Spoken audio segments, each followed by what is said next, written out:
Celebration ପରେ ମୁଁ ଆଉ ସ୍ୱପ୍ନ ଚାଲିଯିବୁ।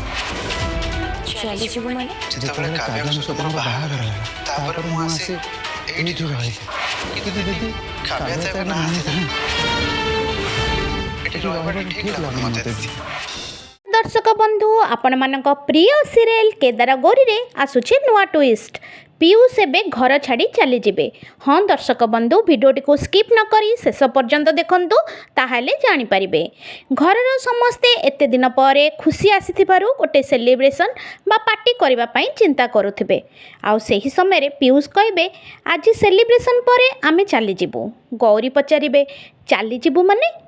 ପିୟୁଷ କହିବେ, ଯେତେବେଳେ କାବ୍ୟାଙ୍କ ସହ ମୋର ବାହାଘର ହୋଇଥିଲା ମୁଁ ଆସି ଏଠି ରହୁଥିଲି। ହେଲେ ଦିଦି, କାବ୍ୟା ତ ଏଠି ନାହାନ୍ତି ନା, ଏଠି ରହିବାଟା ମୋତେ କାହିଁ ଠିକ୍ ଲାଗୁନି। ଏକଥା ଶୁଣି ସମସ୍ତେ ଆବାକ୍ ହୋଇଯିବେ।